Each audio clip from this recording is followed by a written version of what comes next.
अच्छा, तो last video में देखिए जो एसडीए अप्रोच हमने बात की है ऑटोमेशन के लिए कैंपस नेटवर्क्स में, जो यूज़ करता है डीएनए कंट्रोलर, है ना, DNA centre, digital network architecture.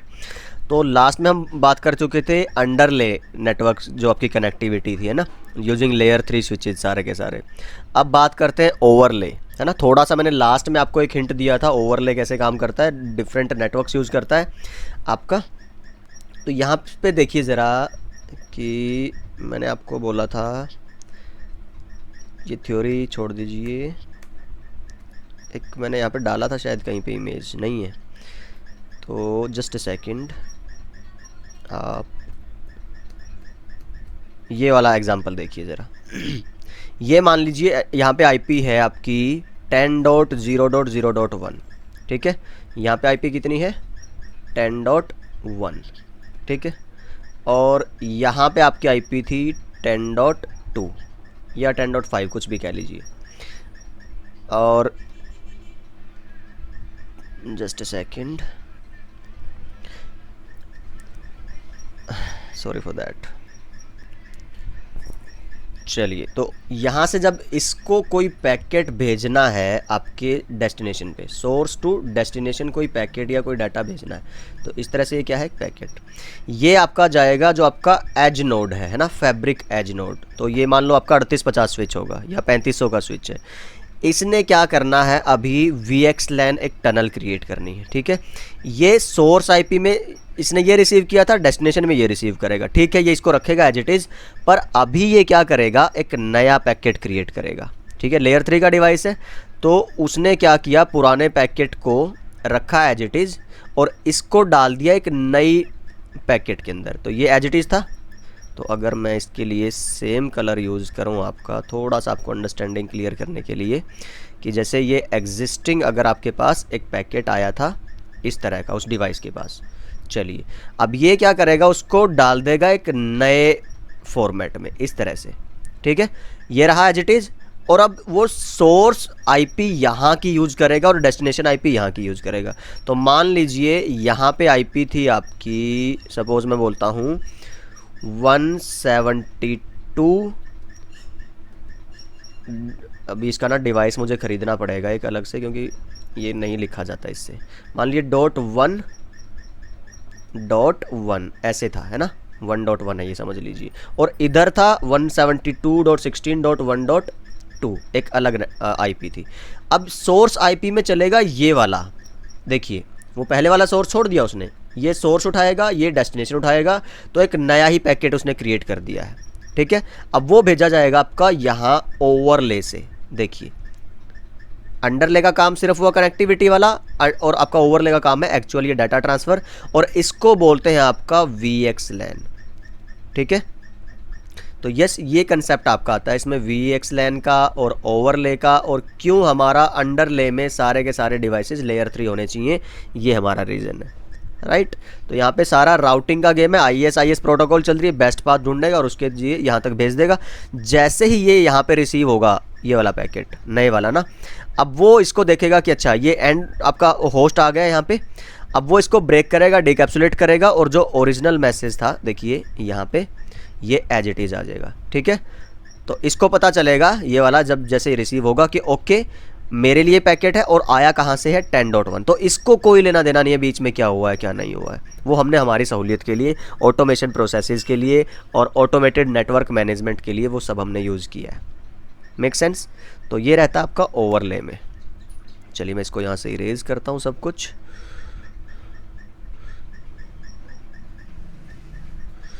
ठीक है, तो अभी हम आगे बढ़ते हैं हमारे अगले कंसेप्ट्स की तरफ, देखते हैं कि वो क्या है बचा है जो अभी। अंडरले की हम बात कर चुके हैं and we are discussing overlay. तो ये मैंने सारा आपको बता दिया है, ये जो लिखा है यहाँ पे ये आप देख लीजिएगा ज़रा, ये आपके मैंने स्टडी रेफरेंस मटेरियल डाला है, बस आप इसको पढ़िए। तो DNA centre and SDA operation. तो अब ये बोलता है कि एसडीए के जो ऑपरेशंस हैं, जो सॉफ्टवेयर डिफाइंड आर्किटेक्चर आपने अप्रोच या सॉल्यूशन यूज़ किया है ऑटोमेशन वाला, उसमें डीएनए सेंटर का क्या रोल आता है, राइट। तो डीएनए सेंटर हमारा क्या है, कंट्रोलर है। तो ये हार्ट है आपका, एक तरह से सेंट्रल डिवाइस है आपके पूरा एसडीए के ऑपरेशंस के लिए। तो ये क्या कहता है कि डीएनए सेंटर के दो इम्पोर्टेंट रोल हैं। तो एक तो हम अभी बात कर ही रहे हैं बार बार कि ये कंट्रोलर है आपका एसडीए के लिए। दूसरा, ये आपका नेटवर्क मैनेजमेंट प्लेटफॉर्म का भी काम कर सकता है, राइट। जो हमारे ट्रेडिशनल डिवाइसेस हैं, राउटर्स हैं, स्विचेस हैं, जो लेयर 2 के भी हैं, उनकी मैनेजमेंट के लिए समझिए आप, ठीक है। जैसे प्राइम इंफ्रास्ट्रक्चर एक हमारे पास सोल्यूशन है ऑलरेडी, जो सिस्को का पुराने टाइम से ही है आपके एग्जिस्टिंग आपके ट्रेडिशनल नेटवर्क्स के लिए, है ना।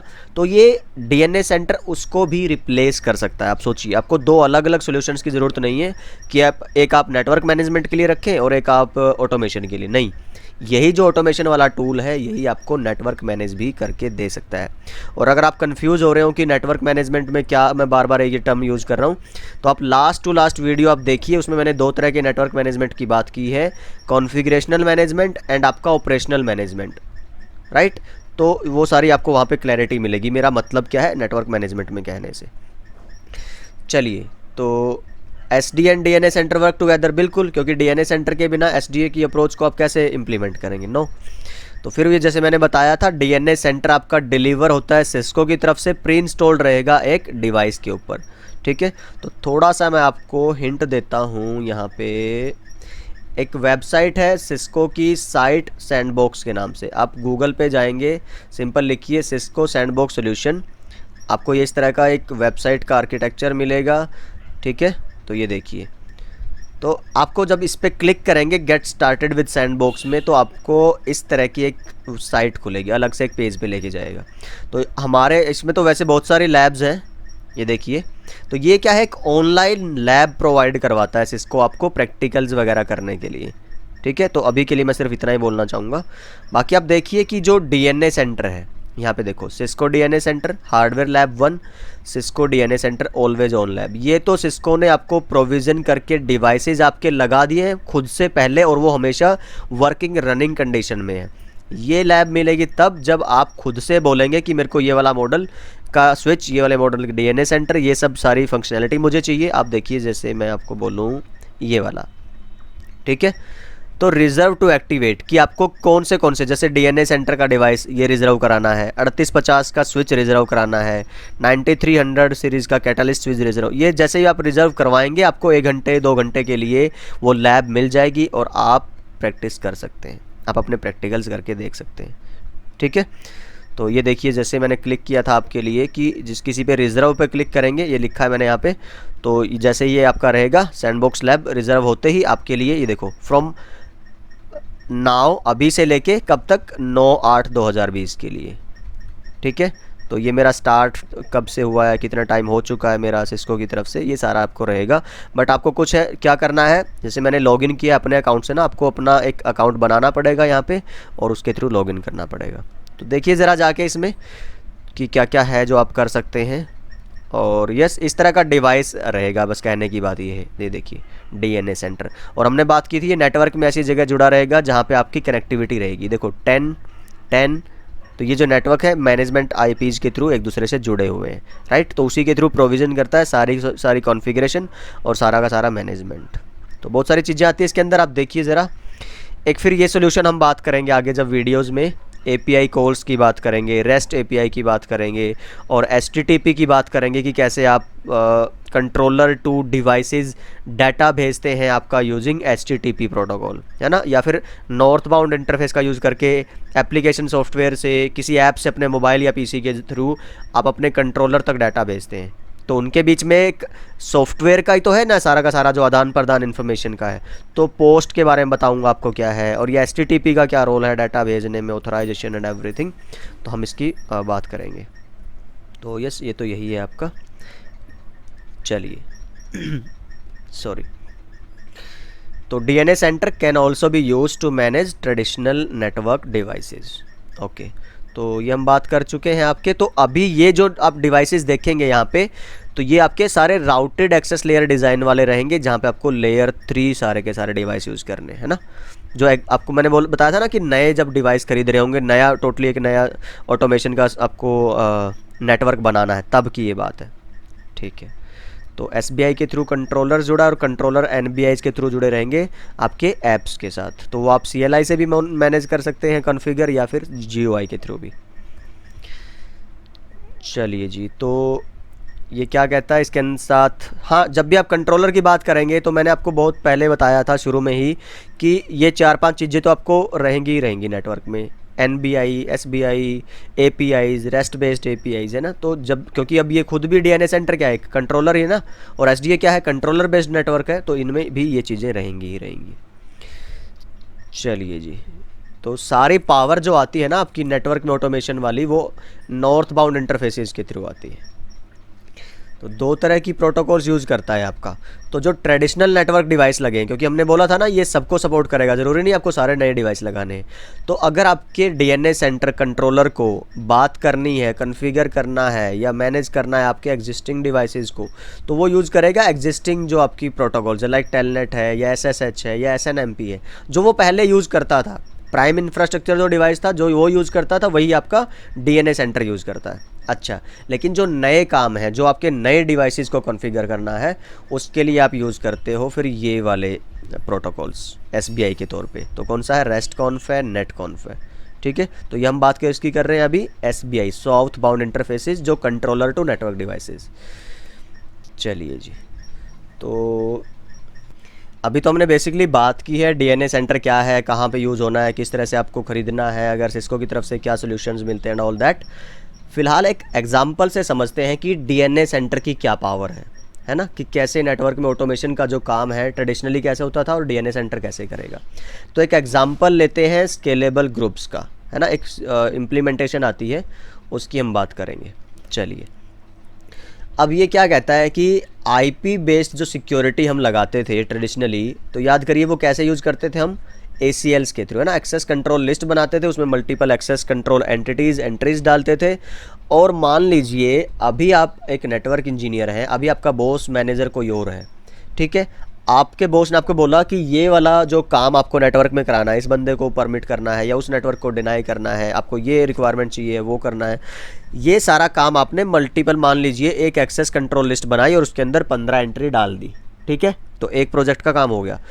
फिर आपको मान लीजिए उसी बॉस के अंडर हो सकता है दूसरा कोई एक और प्रोजेक्ट में आपको कुछ डिफरेंट ACLs लगानी थी, आपने 12 एंट्री उसके अंदर डाल दी, 2 एंट्री होगी, 2 ACL होगी। फिर बॉस बदल गया, मान लीजिए आपका नया बॉस आ गया, अब उसको कुछ और चाहिए है, या फिर उसने कोई नया प्रोजेक्ट लिया है, उस साइड आपको कोई और ACL चाहिए, तीसरी एंट्री आ गई, आपको 20 एंट्री करवानी है तीसरी ACL के अंदर। फिर अब आपने मान लीजिए कंपनी छोड़ दी, ठीक है, आपकी जगह कोई और इंजीनियर आता है। अब वो अगर देखता है ना पुरानी ACL की एंट्रीज़ को, तो उसके लिए उसका अगर बॉस बोलता है कि ये वाला एंट्री हटा दो यहाँ से, इसकी ज़रूरत नहीं है अभी, या फिर ये प्रोजेक्ट हमारे पास, ये वाला काम अभी नहीं रहा, इसकी इम्प्लीमेंटेशन हो चुकी है, ये हटा दो, तो क्या लगता है कि वो इतना ईजी है? नहीं। ACL की एंट्रीज़ को देख के पहली बात तो आप बता ही नहीं सकते इसका फ़र्क सिर्फ इसी ACL पे पड़ रहा है या किसी और आउटपुट पे ही पड़ रहा होगा, ठीक है। तो यू नेवर नो। ये देखिए मैंने कुछ चैलेंजेस लिखे हैं यहाँ पे IP बेस्ड सिक्योरिटी के लिए। तो अभी की अगर आप कुछ भी परमिट या डिनाई करते हो, उससे कब आपकी पास्ट वाली पे फ़र्क पड़ेगा नहीं पड़ेगा, तो बहुत लेंथी ACLs हैं, उनको एनालाइज करना, उसके रिस्क समझना बहुत टेढ़ा काम है। तो यस, वो रहता है ट्रेडिशनल आपकी ACL बेस के साथ। चलिए जी, ट्रबल शूट करना फिर आपका ये बहुत उससे भी बड़ा चैलेंज है। अगर कोई पैकेट ड्रॉप होता है, डिलीवर हो रहा है एंड टू एंड या नहीं, या फिर नेटवर्क में अगर कोई प्रॉब्लम आ रही है तो वो ACL की वजह से है या नहीं, ये सब चेक करना, तो राइट, ये बहुत टफ है। तो ACL का काम आप ये मान लीजिए वन ऑफ द डेंजरस एक तरह से काम माना जाता था ACL, अगर आप बात करेंगे नेटवर्क में लगाना, है ना। चलिए, अब क्या कहता है, सॉफ्टवेयर डिफाइंड जो एक्सेस है उसकी जो सिक्योरिटी रहेगी वो काम करेगा यूज़र ग्रुप्स के बेस पे, ठीक है। क्या कहता है, देखो बिल्कुल पहली लाइन पढ़ोगे मज़ा आ जाएगा आपको। Now just imagine if you could implement security on router without even thinking about ACLs। सोचिए, आपको ACL के बारे में सोचना ही नहीं है और आपकी सिक्योरिटी इम्प्लीमेंट हो जाए, है ना, तो कैसा रहेगा? So that would be fantastic. Sorry, एक केस सिनेरियो लेते हैं। 5 डिफरेंट सिक्योरिटी रिक्वायरमेंट होगी, एक प्रोजेक्ट में कुछ और करना है, एक आउटपुट में आपको कुछ और चाहिए, तो 5 अलग अलग रिक्वायरमेंट के लिए 5 अलग अलग पॉलिसीज़ रहेगी आपकी, ठीक है। अब ये क्या है, हर बार engineer would define the policy with DNA centre. तो इसको जस्ट क्या करना है, डीएनए सेंटर में जो ये हम अभी कर रहे थे ना, आप देखिए आई थिंक दिस वन। इस तरह से डीएनए सेंटर को वो कमांड भेजेगा एक ऐप के थ्रू, और 5 अलग अलग बार 5 अलग अलग ये कमांड्स रहेंगी। तो डीएनए सेंटर को 5 पॉलिसीज़ के बारे में बता दिया। तो यस, वो जीयूआई के थ्रू भी हो सकता है या फिर एपीआई से भी रहेगा। फिर वो क्या करता है, DNA centre would configure the devices. आपने एनबीआई का यूज़ करके डीएनए सेंटर तक पॉलिसी भेजी, डीएनए सेंटर एसबीआई का यूज़ करके डिवाइसेस तक भेजेगा। वो आगे डिवाइसेस का काम है। फिर ये देखिए, पहली पॉलिसी, दूसरी, तीसरी, इस तरह से। अब मान लीजिए इन फ्यूचर आपको ये पॉलिसी हटानी है ना, तो आप आँख मिच के बिल्कुल ब्लाइंडली हटा सकते हो, क्योंकि सारी पॉलिसीज़ एक दूसरे से इंडिपेंडेंट है। आपको टेंशन ही नहीं है कि भाई इस पर कुछ फ़र्क पड़ेगा या इसकी आउटपुट चेंज हो जाएगी। नो, हर एक पॉलिसी आपने इंडिपेंडेंटली लगाई थी। तो देखिए कितना आपको रिलीफ है। तो आप नए इंजीनियर जाते हो, आपको एग्जिस्टिंग पॉलिसीज़ को रीड करने की या उसकी ज़रूरत ही नहीं है। आप नई अपनी पॉलिसी बना लीजिए। पहले वाली में कुछ करना है तो आपको जो इंस्ट्रक्शंस मिलेंगी कि भाई हाँ, इस वाले पॉलिसी, इस वाले प्रोजेक्ट का काम आपको चेंज या एडिट या मॉडिफाई करना है, तो आपको सिर्फ उसी की टेंशन है, बाकी आपको सोचना भी नहीं है। Make sense? तो इस तरह से आप सिंप्लीफाई करते हो अपने ऑपरेशंस को यूजिंग आपका DNA centre controller and SDA automated architecture, right. तो उसके लिए फिर अभी क्या करते हैं ये कि समझिए आईबीएन, इंटेंट बेस्ड नेटवर्किंग को। अच्छा, तो स्केलेबल ग्रुप के जो आपका कंसेप्ट था उसको आईबीएन से कैसे जोड़ते हैं, चलिए देखिए। आईबीएन मीन्स क्या, फुल फॉर्म क्या है, इंटेंट बेस्ड नेटवर्क। इंटरनेट नहीं है, इंटेंट बेस्ड नेटवर्किंग है ना। तो बहुत बार लोग गलती करते हैं, आईबीएन की full form internet based networking. No, intent, intent होता है इरादा, है ना, कि क्या इरादा है आपका, क्या करवाना चाहते हैं आप, एक तरह से उसके बेस पे नेटवर्किंग करनी है। तो इंटेंट, ये यस लिखा है, डिज़ायर्ड आउटकम। तो अभी इंटेंट हमारा क्या है, हम क्या चाहते हैं, एक सेट ऑफ सिक्योरिटी पॉलिसीज़ हमने लगाना है या कॉन्फ़िगर करना है।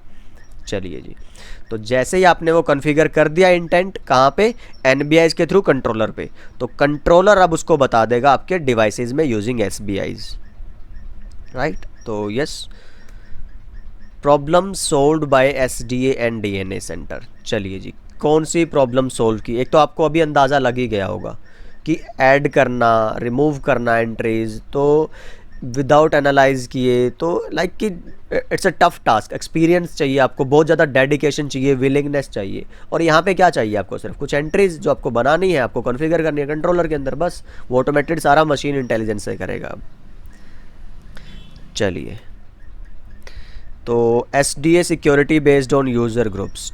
ओके, तो ये क्या कहता है कि अभी ये जो काम हमने किया है वो, ये तो मैंने सिर्फ थ्योरेटिकल समझाने के लिए कर दिया। अब इन पॉलिसीज़ में क्या क्या रहेगा, सोर्स और डेस्टिनेशन तो आपको बताने पड़ेंगे ना। जैसे एसीएल में क्या करते थे कि ये सोर्स इस डेस्टिनेशन को ना एक्सेस कर पाए, ये वाला सोर्स इस वाले डेस्टिनेशन की इस वाली सर्विस को ना यूज़ कर पाए, तो वो तो आपको डिफाइन वन टाइम तो करवानी ही पड़ेंगी। उसको बोलते हैं स्केलेबल ग्रुप्स, वो काम करवाने वाले को, ठीक है। और जो पहचाना जाएगा कंट्रोलर को, कैसे पहचानेगा कि आपने अलग अलग सर्विस ग्रुप्स बनाए हैं, तो हर एक ग्रुप के साथ एक टैग लगता है। जैसे वीलैन की आईडी लगती है ना, वीलैन 10, वीलैन 20, ऐसे इनके साथ भी एक टैग लगता है, ठीक है। तो ये देखिए ज़रा, यहाँ पे हमने अलग अलग स्केलेबल ग्रुप्स बनाए हैं। कैसे कि एक आपका था ए यहाँ पे, और ये क्या किसको परमिट कर पाए। अच्छा, यहाँ पे ए बी सी की बजाय मुझे लिखना था एक्स वाई जेड। सोर्स रहेंगे और ये डेस्टिनेशन रहेंगे। हाँ, मेक सेंस ना। तो अगर मैं बात करूँ, इट शुड बी, ये आपका एक्स रहेगा, है ना, फिर ये आपका वाई रहेगा, एंड देन ये आपका जी या जेड रहेगा। तो ए वाला एक्स वाले को परमिट है, मीन्स ये इसको एक्सेस कर सकता है, बिल्कुल ओके। बी को नो, ये क्या है आपका, डिनाइड है। चलिए, फिर सी को यस परमिट है। तो इस तरह से आपने सारे के सारे इंटेंट बता दिए हैं आपके एपीआईज़ के थ्रू, आपके एनबीआई के थ्रू, किसको, कंट्रोलर को, ठीक है। और उसके बाद कंट्रोलर फिर किसको बता देगा, एसबीआई का यूज़ करके डिवाइसेस को। फिर डिवाइस खुद डिसाइड करेंगे फिर उसको क्या चेंजेस करने हैं, नहीं करने हैं, ये वाली आउटपुट को मीट करने के लिए, राइट। ओके, तो फॉरवर्डिंग लॉजिक क्या है, देखिए डीएनए सेंटर जो यूज़ करेगा, मान लीजिए जैसे हमने, याद है बिल्कुल एक पुराना वो जो एग्जांपल लिया था कि एक एंड था 10.1 वाला पीसी जो भेजना चाहता था 10.2 वाले को, तो यहाँ पे आईपी कुछ और लिखी है, बट जस्ट जैसे ही वो मैसेज भेजने लगेगा एक सोर्स एक डेस्टिनेशन को, डीएनए सेंटर के पास रिक्वेस्ट जाएगी। डीएनए सेंटर के पास एक और एडिशनल टूल रहेगा आपके पास, सिस्को का आइडेंटिटी सर्विस इंजन, राइट। ये सिक्योरिटी के लिए यूज़ करता है आपका डीएनए सेंटर। ये आप इंटीग्रेट करवा सकते हो इस वाले टूल के साथ, ठीक है। वो सबसे पहले तो क्या करेगा, मैच करवाएगा एसजीटीज जो आपके स्केलेबल ग्रुप्स हैं, और फिर चेक कराएगा कि ये जो मैचिंग है सोर्स टू डेस्टिनेशन कौन सा किसके लिए अलाउड है। अगर अलाउड वाला है तो आप उसको भेज देंगे, और नहीं, अच्छा भेजने वाला काम फिर वो VXLAN टनल का, अगर आपको याद हो तो, कि कैसे सोर्स IP चेंज हो जाएगी, डेस्टिनेशन IP चेंज होगी, फिर वो बीच में अलग से जाएगा ओवरले पे, फिर जैसे आपके नोड पे पहुँचेगा अंडरले से, फिर आगे वो IP दोबारा से चेंज करके आगे भेज देगा, ठीक है। चलिए, ये है वो सारा जो मैंने आपको बताया था वहाँ पे एक बना के, कि कैसे आपका ये जो 172.19.0.1 ये आपका .2, तो ये अंडरले की कनेक्टिविटी, ओवरले में फिर आपको अलग ही एक नेटवर्क मिलेगा, फिर ये इनकैप्सुलेट कराएंगे इस टनल के इस तरह से अंदर। IP एग्जिस्टिंग IP तो ये थी, TCP UDP का इसका पोर्ट अलग था। मान लीजिए आप इसका टेलनेट लेना चाह रहे हैं तो ये 23 रहेगा, ठीक है। आप HTTP वेब सर्वर एक्सेस करना चाहते हैं तो ये आपका 443 रहेगा। पर जैसे ये ओवरले से जाएगा तो सोर्स में अब जो आपका, अच्छा एक तो ये है आपका, पहले तो इसकी बात करते हैं VNID की, जो VXLAN ID है ना, तो यहाँ पे इसकी IP डलेगी और इसकी IP डलेगी डेस्टिनेशन में। फिर कि सोर्स आपका स्केलेबल ग्रुप कौन सा है, ये वाला, और डेस्टिनेशन वाला कौन सा था, तो इसके ज़रिए वो दोनों को चेक करेगा और मैच करेगा इस वाली लिस्ट से। अगर परमिट वाला होगा तो भेजेगा, नहीं तो वो पहले ही डिनाई कर देगा, राइट। और ये ओरिजिनल इथरनेट फ्रेम तो था ही आपका, जो इसने इनकैप्सुलेट करा था आपकी VXLAN टनल में। और ये जो VXLAN के हेडर्स हैं ये बहुत पावरफुल है, इसको बहुत फ्लेक्सिबिलिटी देते हैं। आप यहाँ पे, ये एक्सटेंसिव है, एक तरह से बोलते हैं ना एक्सटेंसिबल, कि इसके अंदर बहुत सारी ये एंट्री आप डाल सकते हो। फिलहाल हमने 4 एंट्री डाली हैं, SGT की सोर्स एंड डेस्टिनेशन और VNID की सोर्स एंड डेस्टिनेशन। इस तरह से आप और भी हेडर इसके अंदर डाल सकते हो, तो ये इसको बहुत फ्लेक्सिबल बनाता है, राइट। तो ये फ़ायदा है आपका routed access layer design use करने का, लेयर 3 स्विच यूज़ करने का, और अलग से एक ओवरले और अंडरले का फैब्रिक यूज़ करने का, ये फ़ायदा है SDA के अंदर। चलिए, तो यस, ये हम बात कर चुके हैं, ये भी हम बात कर चुके हैं, ओके। तो इस वीडियो में इतना ही। नेक्स्ट में हम बात करने वाले हैं जो DNA सेंटर है वो नेटवर्क मैनेजमेंट प्लेटफॉर्म की तरह कैसे यूज़ किया जा सकता है, ठीक है। अभी तक देखिए हमने क्या डिस्कस किया है। पिछली वीडियो में हमने SDA का कंसेप्ट देखा था और फिर अंडरले को समझा था थोड़ा सा, है ना। फिर अभी हमने बात की है ओवरले और routed access layer design, and कैसे आपका ये टनल के थ्रू डाटा फॉरवर्डिंग होती है, VXLAN टनल का क्या यूज़ है, और आपका DNA सेंटर का क्या काम आता है SDA के ऑपरेशंस में, और फिर स्केलेबल ग्रुप्स क्या हैं, राइट। ये सब हमने देखा कि DNA सेंटर ने कैसे कौन सी प्रॉब्लम्स आपकी सॉल्व करवाई हैं, राइट। तो फिर हमने ट्रेडिशनल जो IP बेस्ड सिक्योरिटी थी उसके चैलेंजेस देखे, और इसको कैसे स्केलेबल ग्रुप्स के ज़रिए हमने ठीक किया यूजिंग DNA सेंटर, है ना। तो यस, अभी नेक्स्ट वीडियो में हम बात करेंगे आपका कि DNA सेंटर को नेटवर्क मैनेजमेंट प्लेटफॉर्म की तरह आप कैसे यूज़ कर सकते हैं। तो मिलते हैं नेक्स्ट वीडियो में, तब तक के लिए सीखते रहिए, सिखाते रहिए और मस्त रहिए। Bye bye, take care.